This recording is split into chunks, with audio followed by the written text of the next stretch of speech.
بسم اللہ الرحمن الرحیم۔ دوستو، آج ہر کوئی لیڈر بننا چاہتا ہے، نیتا بننا چاہتا ہے، مگر نیتاؤں کے گن اور وہ اخلاق، وہ عادات، وہ کردار، وہ صفات اس کے اندر پائی نہیں جاتی۔ وہ کیا کرتے ہیں، پولیس اسٹیشن میں جائیں گے، پولیسوں کے ساتھ فوٹو نکال لیں گے، کبھی ان کو گلدستہ دیں گے، کبھی برتھ ڈے پر بلا لیں گے، کبھی کسی فنکشن میں ان سے ملاقات کر لے گا اور یہ فوٹو کو ایسے وائرل کرے گا اور وہ یہ سمجھے گے مسلمان کہ ہم جو ہے تو مسلمانوں کے نیتا بن گئے یا لیڈر بن گئے۔ دوستو، ایسے لوگ دلال تو بن سکتے ہیں مگر مسلمانوں کے لیڈر نہیں بن سکتے، اس بات کو آپ اپنے ذہن میں رکھیں۔ اور واقعی میں لیڈر جو ہوتا ہے نا، لیڈر، اس میں جو خصوصیات ہونی چاہیے وہ کیا ہے؟ ایک تو مخلص ہونا چاہیے، سچا ہونا چاہیے اور امین ہونا چاہیے۔ آج آپ کو مخلص اور اخلاص یہ ختم ہو چکا ہے۔ کوئی آج ہے نا، یہ سارے لوگ مطلبی بن چکے ہیں، نہ کسی کی ہمدردی کی ضرورت ہے، نہ کسی کی مدد کی، نہ کسی کے لیے اخلاص سے کام کرنے کی ضرورت ہے۔ یہ جو پوری دنیا میں مارا ماری ہے نا، لیڈر بننے کی، نیتا بننے کی، عامدار بننے کی، خاصدار بننے کی، یہ وی آئی پی زندگی کو گزارنے کی ہے۔ گاڑی، بنگلہ، بتہ، ساری چیزیں۔ اگر سرکار یہ اعلان کر دے نا کہ کچھ بھی نہیں ملے گا، آپ کو اس طریقے سے خدمت کرنی پڑے گی، کوئی گاڑی نہیں، کوئی سہولت نہیں، کوئی پروٹوکول آپ کو نہیں ملے گا، کوئی پیسہ آپ کو نہیں ملے گا، وہی جو ایک عام آدمی کو مل رہا ہے وہ بھی آپ کو ملے گا، تو ایک آدمی بھی آپ کو سیاسی لین میں کھڑا ہوتا ہوا نظر نہیں آئے گا۔ آج دو لوگوں کو لے کر ساتھ میں جن کی چلنے کی طاقت نہیں ہے، نگر سیوک بننے کی جن کی طاقت نہیں ہے، وہ بھی عامدار اور خاصدار بننے کی بات کر رہے ہیں۔ سوشل میڈیا پر فالتو کی، فیمس ہونے کی باتیں کر رہے ہیں، صرف اس لیے کہ بھئی ہم کھڑے تو نہیں رہیں گے لیکن 4-5 لاکھ کسی سے ہم کو پیسہ ضرور مل جائے گا، کیونکہ جیب تو بھرنا ہے نا، مقصد پیسہ ہے، قوم کی ہمدردی کچھ نہیں ہے۔ فالتو باتیں، بکواس ہے، جھوٹی اور بےہودہ باتوں کے سوا اس میں کچھ نہیں ہے۔ نبی کریم صلی اللہ علیہ وسلم 40 سال مکہ کے لوگوں کے درمیان میں رہے۔ کتنے سال؟ 40 سال۔ کیسا ہے آپ کو پتہ ہے؟ لوگ آپ کو امین کہتے ہیں، صادق کہتے ہیں، امانت دار کہتے ہیں، سچا۔ آپ جیسا انسان ہم نے نہیں دیکھا۔ پھر کیا ہوا؟ آپ صلی اللہ علیہ وسلم نے جب دعوت دی نا تو پورا مکہ جو ہے تو آپ کا مخالف ہو گیا، لیکن اس بات کو کسی نے ماننے سے انکار نہیں کیا کہ آپ سچے ہیں اور امین ہیں۔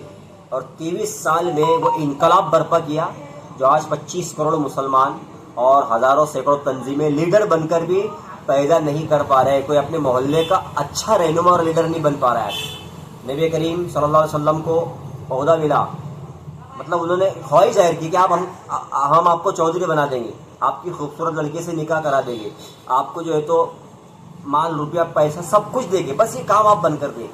نبی کریم صلی اللہ علیہ وسلم نے اس کو قبول نہیں کیا، کیونکہ ان کو پتا تھا کہ اگر میں ان کا لیڈر بن گیا، یہ چیزیں قبول کر لیا، تو میں وہ کام جو ابھی کر رہا ہوں اور آگے کرنے والا ہوں کر نہیں سکتا۔ آج ہم کیا سمجھتے ہیں؟ ہم نگر سیوک بن گئے تو کام کریں گے، عامدار بن گئے تو کام کریں گے، نہیں کر سکتے آپ۔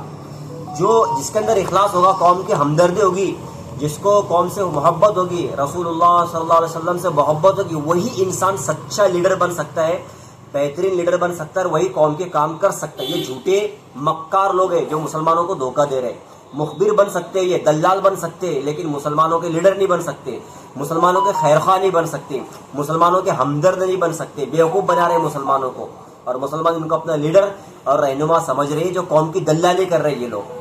دوستو، ان سے بچو، سمجھو لیڈر کیا ہے۔ حضرت عمر لیڈر تھے، ابو بکر صدیق لیڈر تھے، نبی کریم صلی اللہ علیہ وسلم کی زندگی اٹھا کر دیکھو۔ یہ سیاسی نظام کو سب کچھ سمجھنے والے، سیاسی نظام کو خدا بنانے والے لوگ کیا مسلمانوں کی لیڈر بنیں گے؟ 10 روپے کسی کی مدد نہیں کر سکتے، کسی کی ہمدردی میں 5 منٹ کھڑے نہیں رہ سکتے۔ یہ ان کو اپنی گاڑی، اپنا گھر، اپنی بیوی، اپنے بچے اتنے محبوب ہے، قوم کی ہمدردی سے ان کو کوئی لینا دینا نہیں ہے۔ کیا ہوگا بتاؤ؟ ایک پورے شہر میں، پورے ڈسٹرکٹ میں کہیں پر بھی کچھ حادثہ ہوتا ہے تو جب بھیڑ جمع ہوتی ہے تو سب آتے ہیں، لیکن اکیلا جا کر کوئی اخلاص کے ساتھ کسی کی مدد کرنے تیار نہیں ہے، 2 بول تسلی کے دینے کو تیار نہیں ہے، فوٹو اور ویڈیو کے بغیر ان کا گزارا نہیں ہوتا۔ مجھے بتائیے کیا لیڈر بنے گی، کیا قوم کے کام کرے گی؟ یہ دکھاوا ہے۔ ہاں، آج بھی ایسے لوگ ہیں جن کے پاس اخلاص ہے، ہمدردی ہے، وہ اچھے انداز میں لوگوں کے کام کر رہے ہیں۔ تو دوستو، سیاسی نظام سے ہٹ کر اگر سوچیں گے، کریں گے نا، تو انشاءاللہ انقلاب برپا ہوگا۔